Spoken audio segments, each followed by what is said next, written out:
Ողջույն, ես Իզաբելլա Հարոնյանն եմ, այսօր խոսելու ենք առաջնորդության եւ հաղորդակցման հմտությունների մասին։ Իմ հյուրն է հոդված 3 ակումբի հիմնադիր Գայանե Աբրահամյանը։ Բարև ձեզ, շնորհակալ եմ, որ այստեղ եք։ Շնորհակալություն, շատ կարևոր ծրագիր եք իրականացնում։ Ինչ է առաջնորդությունը։ Սկսենք հենց այդ թեմայից։ Ժամանակակից աշխարհում եւ ընդհանրապես ժամանակակից առաջնորդությունը շատ տարբեր է այն առաջնորդությունից, որը նախկինում էր ընդունված, այդ ուժեղ մարդու եւ սովորաբար երբ որ ասում են ուժեղ մարդ միշտ ընկալում են տղամարդ, այսինքն այդ big man theory-ն, որը որ խնդրահարույց է շատ եւ այսօրվա առաջնորդական տեսությունների մեջ արդեն իսկ որևէ կերպ չի ընկալվում։ Եվ եթե նախկինում ընդհանրապես չէր ընկալվում, որ առաջնորդը կարող է լինել կին, քանի որ փոխվել են մոտեցումները եւ աշխարհն է փոխվել որպես այդպեսին, հենց կինն էլ այս դեպքում արդեն կարող է շատ լավ առաջնորդ լինել եւ արդեն այդ տարբերությունները ընդհանրապես չկան, այսինքն առաջնորդության մոտեցումները գլխիվայր շուռ են եկել, գոնե առնվազն վերջին, եթե չասեմ 20, գոնե 15 տարիների ընթացքում։ Ինչ է առաջնորդությունը, տարբեր մոտեցումներ կան, բայց վերջին գոնե այսօրվա աշխարհին համահունչ առաջնորդությունը հիմնված է մի քանի սկզբունքների վրա։ Եթե նախկինում առաջնորդության հիմնական սկզբունքն էր այդ ուժեղ մարդը, որի հիմնական մոտեցումն էր վախի մթնոլորտով իրականացնել առաջնորդությունը, այսօր բնականաբար դրա հիմնական շարժիչ ուժը ոգեշնչումն է։ Ցույց տալ այն ճանապարհը, ցույց տալ այն հնարավորությունները, որը մարդկանց կյանքը ավելի լավն է դարձնելու։ Մենք ի վերջո որպես մարդ սոցիալական կենդանիներ ենք, այսինքն մենք ապրում ենք համայնքով, մենք ապրում ենք ինչ ենք ընդհանրապես համայնքը, ինչ է ընդհանրապես պետությունը եւ աշխարհը որպես այդպեսին մարդկանց խումբ եւ այն մարդկանց խումբ, որը ունի տեսլական, որը ունի ընդհանուր նպատակ, որը ունի եւ ամենակարևորը ունի ընդհանուր արժեք։ Սակայն դուք ձեր խոսքի ընթացքում նշեցիք, որ մերօրյա այսպես առաջնորդի կերպարը փոխվել է ու արդեն հասարակությունը եւս կնոջը որպես առաջնորդ ընդունում է։ Բայց արդյոք դա իրականում այդպես է, որովհետեւ երբեմն մենք տեսնում ենք թյուրըմբռնում կամ թյուրընկալում կնոջ կերպարի ու առաջնորդի կերպարի միջև, հենց հասարակության աչքերում։ Ես չասացի, որ հասարակությունը ընդունում է։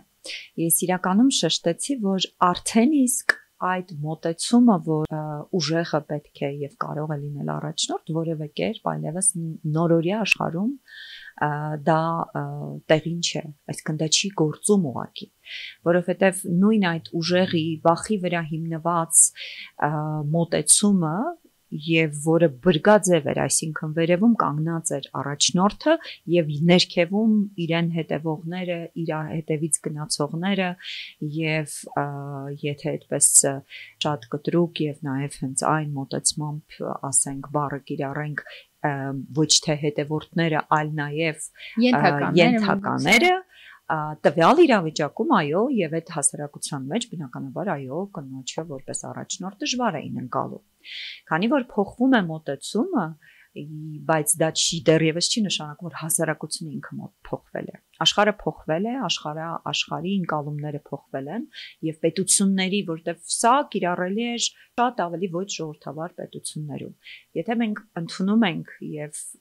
ի վերջոմ նաեւ մեր հանձնառությունն է մեր նպատակն է դառնալ եւ կերտել ժողովրդավար պետություն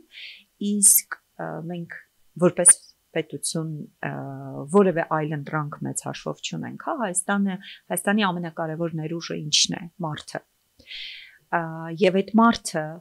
այլ տարբերակ քան ժողովրդավար հանրությունում է կկարողանա լիարժեք բացվել եւ իր ներուժը կիրառել, իր ներուժը իրացնել, ուղղակի չկա։ Այսինքն մենք չենք կարող, մենք չունենք այլ ռեսուրսներ, մենք ունենք մարդկային ռեսուրս, իսկ մարդկային ռեսուրսը լիարժոքորեն օգտագործվելու է եւ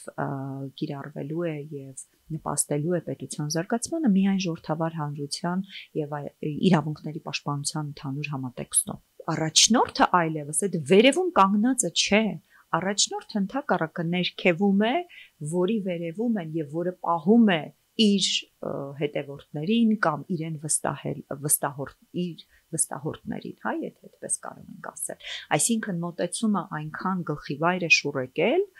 անշուշտ դա դեռ չի նշանակում, որ մեր հասարակությունը դրան պատրաստ է եւ դա ընդունում է։ Նաեւ դա եւ ինչու է նաեւ որոշակի խնդիրներ առաջանում առաջնորդների, ճիշտ առաջնորդների, հա, շատ հաճախ ասում ենք մարդը, որ իսկապես ունի եւ գիտելիք, եւ կարողություն, եւ նախաձեռնողականություն, եւ պատասխանատվություն ինչ որ բան անել, ինքը չի մտնում քաղաքականություն։ Ինչու՞, որովհետեւ մարդիկ այդ մարդիկ են հասկանում, որ այդ առաջնորդությունը առավելապես պատասխանատվությունը եւ ոչ թե ինչպես նախկինում էր ենթակայեցնելու կամ իր ուժը ինչ որ տեղ օգտագործելու հնարավորություն։ Հա, այսինքն որտեվ այդ մարդիկ հասկանում են, որ երբ որ դու վերցնում ես այդ պատասխանատվությունը, դա առելի պատասխանատվություն է եւ ոչ թե իշխանություն, որը կարող ես չարաշահել եւ այլ։ Բայց այդ առաջնորդությունն իրականացվում է ոչ միայն այսպես բարձր օղակներում, այլ յուրաքանչյուր անձ անգամ իր հասարակության, իր շրջապատի մեջ կարող է լինել առաջնորդ։ Շատ ճիշտ եք, այո։ Ու այս պարագայում մենք կարող ենք ասել, որ կան իսկապես մարդիկ, առավել եւս կանայք, ովքեր շատ լավ առաջնորդ են իրենց շրջապատում, իրենց աշխատավայրում, նույնիսկ ընտանիքում իրենք կարողանում են շատ ճիշտ գրագետ կերպով առաջնորդություն իրականացնել, բայց չունեն ցանկություն իրենց առաջնորդությունը տեղափոխելու քաղաքական դաշտ եւ իշապետության ու ժողովրդի գործունեություն ծավալելու։ Ու մենք ունենք նման կարծիք, որ այդ մարդիկ չեն ցանկանում լինել թիրախավորված ու չեն ցանկանում թիրախավորել նաեւ իրենց հարազատներին ու ընտանիքի անդամներին։ Ինչքանով եք համաձայն այս կարծիքի հետ։ Շատ ճիշտ է, իրականում շատ կանայք կամ գուցե ասենք մեր բոլոր փոքր օղակներում հասարակության տարբեր իրավիճակներում կանայք շատ ավելի նախաձեռնող են։ Հիշենք մենք մեր դպրոցները, հիշենք անգամ մանկապարտեզը, ես դասախոսում եմ Երևանի պետական համալսարանում, ես իմ ուսանողների մեջ տեսնում եմ աղջիկները միշտ շատ ավելի նախաձեռնող են եւ միշտ է այդպես, ցանկացած տարիքում է այդպես։ Ու նաև ընտանիքում, հա, այսինքն եթե մենք դիտարկում ենք ընտանիքը որպես պետության այն փոքր մոդելը, եթե տեսնում ենք ի վերջո առաջնորդը, նախաձեռնողը, պատասխանատվություն վերցնողը, այն ամենամեծ պատասխանատվության բեռը վերցնողը, որը իրականում ամենակարևորն է երեխաների դաստիարակությունն է, կամ տան տնտեսության վարելը, դա կինն է վերցնում իր վրա։ Բայց շատերը խուսափում են գնալ քաղաքական դաշտ։ Սա թերևս խոսում են մասին, որ մեր քաղաքական համակարգն է եւ մշակույթն է դեռևս մասկուլին, հա, տղամարդակենտրոն եւ այդ բոլոր բարքերն են դեռևս այնտեղ գործում եւ եթե օրինակ կնոջը փորձում են ինչ-որտեղ պրոֆեսիոնալ տեսանկյունից մեղադրել, միանգամից բնականաբար անցնում են անձնական դաշտ եւ այլ, այսինքն եւ թեկուզ շատ դեպքերում հենց կին լինել են թիրախավորում, կին լինելու համար են թիրախավորում, հենց որպես կին գործիչ են թիրախավորում, այսինքն այստեղ կինը իհարկե շատ ավելի թիրախավորված է, բայց սա որովհետև դեռևս մեր հասարակությունն է կարծրատիպային այդ բոլոր դերերի ընկալումների բեռի տակ, այսինքն մենք այստեղ պիտի աշխատենք հենց մանկապարտեզից, դպրոցից եւ այլ, բայց էլի առաջնորդության մոտեցումների տարբերությունն է նաեւ հենց դրա պատճառը հաճախ դառնում։ Տեսեք, ինչու օրինակ չեն վերցնում հաճախ պատասխանատվություն։ Ես իմ օրինակով ասեմ, երբ 2018-ին եղավ հեղափոխությունը, այդ ժամանակ ինձ առաջարկվում էր լինել նախարար, այսինքն վերցնել գործադիր մարմնում պատասխանատվություն։ Մինչդեռ ես շատ լավ գիտեմ, ոչ թե փոխնախարար, այլ հենց նախարար, որովհետև մենք տեսնում ենք, որ կանայք այո, առավելապես երկրորդ տեղում են, չնայած հիմնականում իրականում գործառույթի տեսանկյունից փոխնախարարների աշխատանքը շատ ավելի պատասխանատու է։ Այո, միանշանակ։ Բայց ես չընդունեցի այդ առաջարկը, որովհետև իմ մոտեցումը մինչ այդ իմ կազմակերպույց, այսինքն այն կազմակերպությունը, որը հիմնադրել էի դեռևս տարիներ առաջ, իմ մոտեցումը հենց այն leadership-ն է, որը որ կոչվում է գիտակցված, հա, առաջնորդություն, եւ առավելապես ոգեշնչող առաջնորդություն, այսինքն ես հավասարության կողմնակից եմ, ես իմ գործընկերներին երբեք որպես ենթակա չեմ ընկալում եւ այդ ուղղահայաց առաջնորդության մոտեցումը ինձ համար անընդունելի է։ Ես հորիզոնական աշխատող եմ։ Այսինքն դուք ձեզ առաջնորդ համարում եք ամեն դեպքում։ Ես համարում եմ առաջնորդ, բնական է, եւ որովհետեւ նաեւ ի պաշտոն եմ ըստ էության այդպեսին, հա, այսինքն նաև կազմակերպության ղեկավար եմ եւ պարտավոր եմ լինել այդ առաջնորդությունը իրականացնել եւ նախկինում որպես պատգամավոր։ Պետական համակարգում այնուամենայնիվ դու ստիպված պիտի լինեիր ուղղահայաց առաջնորդություն իրականացնել, այսինքն ղեկավար ենթակա հարաբերություններն են դեռևս պետական համակարգում գործում, որը խնդրահարույց է, որը ես վստահ չէ, որ ես կարող եմ իրականացնել, որովհետև այդ մոտեցումը ինձ համար չէ։ Ես կոգեշնչեմ, ես կարող եմ ոգեշնչելու նաև միջոցով մարդկանց մոտիվացնել, ավելի լավ աշխատել եւ այլը, բայց մեծ ստրուկտուրաներում, հատկապես այն պետական կառավարման համակարգը, որ Հայաստանում գործել է 30 տարուց ավելի, եւ հիմնականում են պետական նաև հանրային աշխատողները կամ քաղաքացիական աշխատողները, որոնք ներառված են քաղաքացիական ծառայողները, որոնք ներառված են պետական ստրուկտուրաներում, իրենց ընկալումները ղեկավարի եւ առաջնորդի տարբերություն գրեթե չդնելով շատ խեղաթյուրված են եւ ես հասկանում եի որ եթե ես գնամ եւ դառնամ նախարար ես կտապալեմ այդ գործը ոչ թե կտապալեմ որովհետեւ կարողություն չունեմ տվյալ ոլորտի գիտելիք չունեմ եւ այլն այլ որովհետեւ այն արժեքը որ ես կրում եի իսկ այդ արժեքը հավասարությունն էր այդ արժեքը այդ ստրուկտուրան չէր աշխատելու եւ դրա համար ընտրեցի ընտրովի մարմինը որտեղ դու էլ ավելի, այսինքն որտեղ դու ունես հնարավորություն դրսևորելու իրական առաջնորդի մոտեցումներ ու արժեքներ,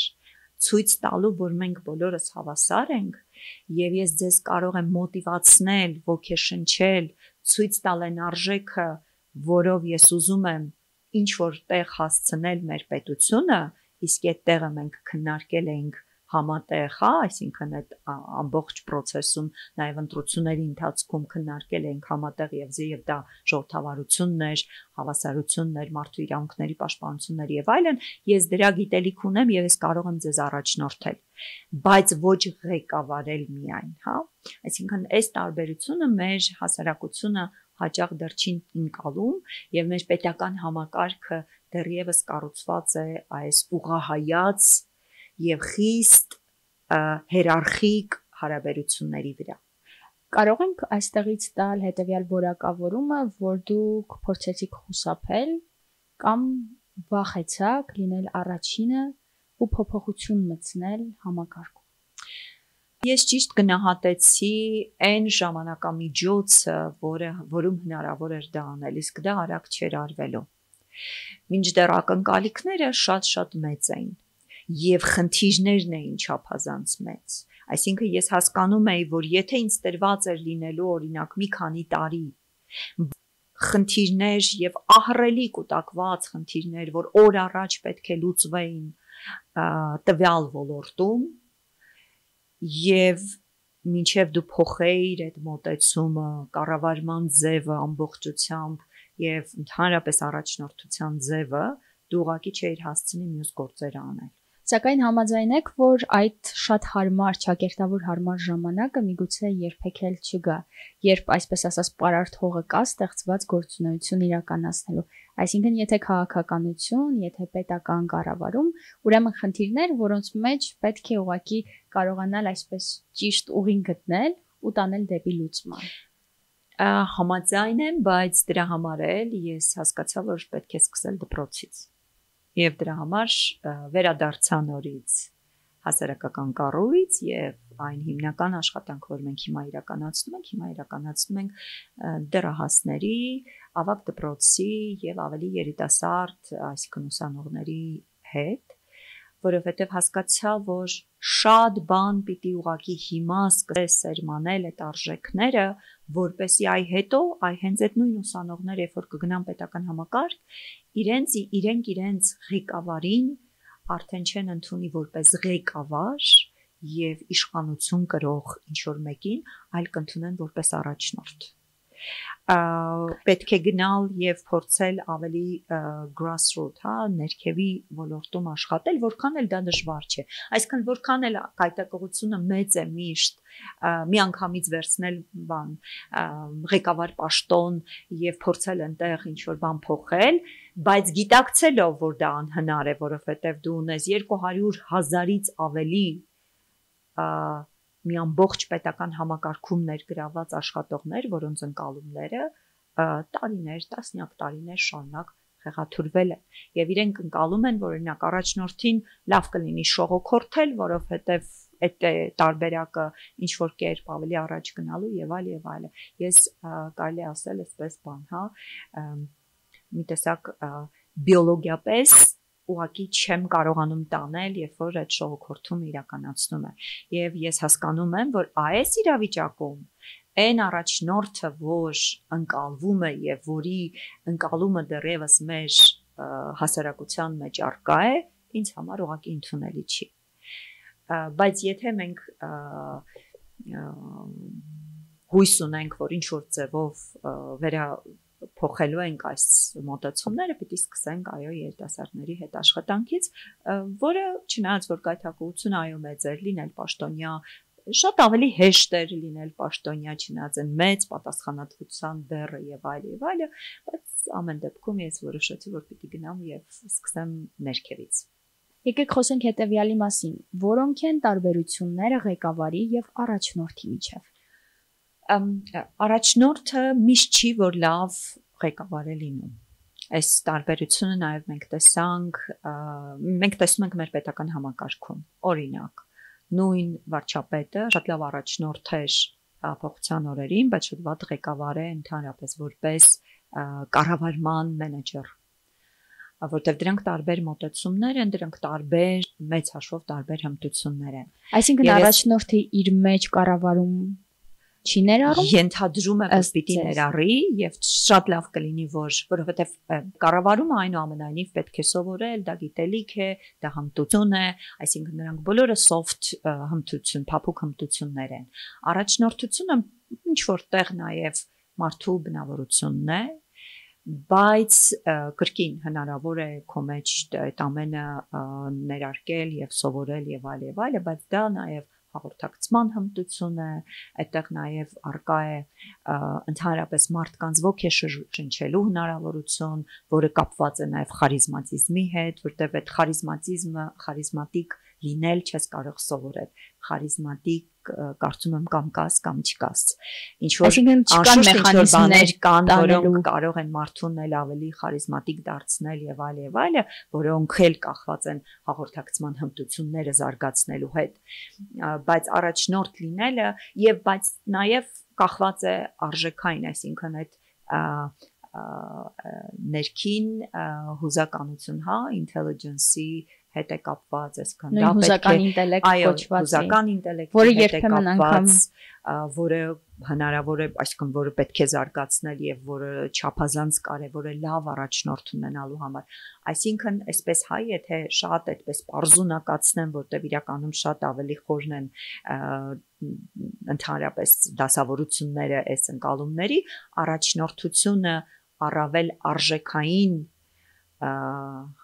հարց է եւ արժեք է, որը պետք է անձը գրի իր մեջ եւ կախված ընդհանրապես առաջնորդության համար կախված է առաջին հարցն է, թե ինչու ենք մենք սա անում եւ ուր ենք ուզում գնալ, իսկ կառավարումը թե ինչպես ենք մենք դա անելու եւ ինչպես ենք այդ ուղուն հասնելու։ Ես օրինակ այսպիսի մոտեցում ունեմ եւ դա նաեւ անում եմ կազմակերպությունում, ես հիմնականում դնում եմ այդ ուր ենք ուզում գնալ, որն է մեր արժեքը։ Եվ մեր կազմակերպությունում ունենք շատ լավ ծրագրերի համակարգող կամ ղեկավար, որն էլ իրականացնում է, թե ինչպես դա կարող ենք անել, ծրագիր գրել, այդ ծրագրի գրելու մոնիտորինգի կամ գնահատման տարբեր մեխանիզմներ։ Այսինքն դուք ամեն դեպքում առաջնորդությունը կապում եք մոտիվացման, էներգիա փոխանցելու հետ, իսկ կառավարումը կապում եք ղեկավարման հետ։ կառավարումը կապում եմ ղեկավարման հետ, բայց այդ ղեկավարումն էլ չպետք է լինի հիերարխիկ, այսինքն դա եւս առաջնորդություն է։ Արդյոք ղեկավարումը իր մեջ ու իրենից չի ներկայացնում դիկտատուրա կոչվածը։ Չէ, եթե մենք իսկապես դա հիերարխիկ չենք ընկալում, այսինքն, որովհետեւ այդ նույն ղեկավարում ինքը կրկին առաջնորդություն է, բայց բառերի տարբերությամբ եթե վերցնենք, անգլերենում գուցե ավելի հեշտ է, հա, manager եւ the leader եւ մենեջերը հենց իրականացնում է ավելի կառավարիչ տարբերակն է, հա, այդ ղեկավար ես սովորաբար նաև օրինակ դեմ եմ, երբ հաճախ ինձ ներկայացնում են որպես օրինակ հոդված 3 ակումբի կամ հասարակական կազմակերպության ղեկավար։ Շատ ավելի հեշտ է օրինակ ինձ համար, երբ ինձ ասեն օրինակ հիմնադիր կամ տնօրեն, ինչպես կամ նախագահ, ինչպես օրինակ կանոնադրության մեջ է գրված, քան ղեկավար, որովհետև արդեն իսկ այդտեղ բարերը կամ օրինակ շատ հաճախ երբ նախկինում երբ պատգամավոր է ասում էին իշխող խմբակցության ներկայացուցիչ, ավելի ճիշտ արտահայտություն է, որտեղ բարերը իրենց մեջ ունեն այդ ազդեցությունը, ունեն այդ ուժը կառավարող խմբակցության, որովհետև տվյալ պահին կառավարում է, մենք չենք իշխում։ Ու կարծես թե դոմինանտ մոտեցում է դա իրենից արդեն իսկ ենթադրում։ Այո։ Եկեք նաև խոսենք հաղորդակցման հմտությունների մասին։ Արդյոք այն մարդը, ով օժտված է հաղորդակցման հմտություններով, ու դա դեռ վաղ մանկուց մենք կարող ենք տեսնել օրինակ երեխաների, ովքեր մտնում են մի խումբ ու միանգամից կարողանում են այսպես ասած իրենցով անել ողջ շրջապատում եղած մարդկանց, երեխաներին, ու այդ հմտությունները իրենց հետ տանում են նաև պատանեկություն, հետո արդեն հասուն տարիք։ Արդյոք այն մարդիկ, ովքեր հաղորդակցման հմտություններով այսպես ասած օժտված են, իրենք կարող են նաև լավ առաջնորդ լինել։ Հաղորդակցման հմտությունը անշուշտ հնարավոր է նաև զարգացնել եւ դա այդպես միայն օժտվածության հարց չի։ Իհարկե այդ խարիզման պետք է լինի, որ մարդկանց միանգամից կարողանաս գրավել, վերցնել լսարանը շատ արագ եւ այլն, բայց այնուամենայնիվ դա հնարավոր է զարգացնել եւ ես վստահ եմ, որ հաղորդակցման հմտությունների մասով միշտ բոլորը պետք է աշխատեն, մեկի մոտ ավելի լավ է ստացվում, մյուսի մոտ ավելի վատ։ Առաջնորդը պետք է ունենա հաղորդակցման կարևոր հմտություններ։ Իսկ այն մարդը, ով ունի հաղորդակցման հմտություններ, միգուցե ձեր ասած զարգացնելու տարբերակով, միգուցե իր մեջ որոշակի այսպես ձիրք ունենալով, արդյոք նա կարող է լինել ավելի լավ, ավելի հեշտ կարող է դառնալ առաջնորդ, քան այն մարդիկ, ովքեր դեռ պետք է մի հատ էլ աշխատեն իրենց վրա, զարգացնելու այդ հմտությունները եւ այլ եւ այլ։ Բայց հաղորդակցման հմտությունը կամ հաղորդակցման հմտություն ունենալը դեռևս չի նշանակում, որ կարող են լավ առաջնորդներ լինել, որովհետեւ այնուամենայնիվ առավելապես կարեւոր է արժեքը intelligence-ը, որը շատ կարևոր է, որովհետև այդ արժեքից է ելնում, թե ինչպիսի առաջնորդ դու կարող ես լինել։ Մենք հիշենք, որ Հիտլերն էր առաջնորդ, բայց ուներ բոլորովին այլ նպատակներ, ես դրա համար եմ ասում, առաջնորդի համար ամենակարևորն է ցույց տա, որն է իր նպատակը եւ ինչու է դա անում։ Մինչեւ այդ ինչուի պատասխանը մենք չստանանք, մենք երբեք չենք կարողանա գտնել ինչպեսի պատասխանները, հա, ինչպես պիտի հասնել սրան։ Նույն Հիտլերի օրինակը, որտեղ այստեղ միշտ այդ գայթակղությունը կա որոշակի այդպես դիկտատուրային եւ ոչ Այսինքն մենք նրան կարող ենք համարել առաջնորդ, որովհետև նա ունեցել է շատ լավ հաղորդակցման հմտություններ, կարծես թե հասարակությունը իր հետևից տանելու հմտություններ, բայց դրա հետ մեկտեղ նա ունեցել է շատ այսպես բարձր աստիճանի դիկտատուրային համակարգ, բայց եղել է առաջնորդ։ Այսինքն առաջնորդ է այն մարդը, ով ունի ազդեցություն եւ կարողանում է իր հետևից տանել մարդկանց, հա, այսինքն եթե այսպես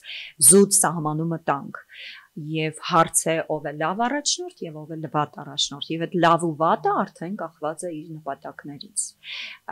իսկ թե ինչպես է հասնում այդ նպատակներին սրանք եւս այսինքն երեք կարևոր չափանիշ կա որն է լավ առաջնորդը որ ունի արժեքներ եւ կրում է իր մեջ այդ արժեքներ եւ դրանք սովորաբար լինում են համամարտկային արժեքներ եւ ժողովրդավարական արժեքներ, ինչպես է այդ արժեքներին հասնում, որովհետեւ որևէ կերպ նպատակները չեն արդարացնում միջոցները, ինչը նորից վերադառնալով են ամենավատ օրինակին, հա Ստալին կամ Հիտլեր, իրենք էլ ունեին նպատակ ուժեղ պետություն կառուցելու, բայց որևէ կերպ այդ նպատակը չարդարացրեց իրենց միջոցները։ Եվ այստեղ ենք նաև գալիս նրան, նորից վերադառնում են առաջին ասածից, որ շատ հաճախ նախկինում առաջնորդների հիմնական գործիքը վախի մթնոլորտն էր, բայց մենք հիշենք, որ հատկապես post-truth այս շրջանում նաև սոցիալական մեդիաների տարածվածության եւ ազատության եւ ինֆորմացիայի հասանելիության այս օրերում վախը երբեք գործիք չի կարող լինել եւ դա երկարաժամկետ գործիք չի կարող լինել, հա Բնականաբար եւ Ստալինը եւ Հիտլերը եւ նաեւ նորորյա դիկտատորները եւ Պուտինը եւ այլն բոլորի համար կարճաժամկետ էր այդ առաջնորդությունը։ Եթե դու ուզում ես իրապես ունենաս երկարաժամկետ առաջնորդություն, Մանդելայի նման, Գանդիի նման, դու պիտի ներառականություն ունենաս, հավասարությունը քարոզես եւ հենց ցույց տաս մարդկանց, որ դու ուժեղ ես որպես առաջնորդ, որովհետեւ քո շուրջը հավասար են բոլորը, որովհետեւ այդ հավասարության մեջ է, որ դու կարողանում ես իսկապես գտնել ճիշտ ուղին։ Շնորհակալ եմ։ Այսօր զրուցում եմ հոդված 3 ակումբի հիմնադիր Գայանե Աբրահամյանի հետ։ Շիրակի մարզում կանանց քաղաքական մասնակցության բարձրացում ոդքասթների, երիտասարդական ճամբարի, ֆիլմերի մրցույթի եւ հանրային ֆորումի միջոցով ծրագիրն իրականացվում է տեղական նախաձեռնությունների կանադական հիմնադրամի աջակցությամբ։ Ես Իզաբելլա Ահարոնյանը, կհանդիպենք։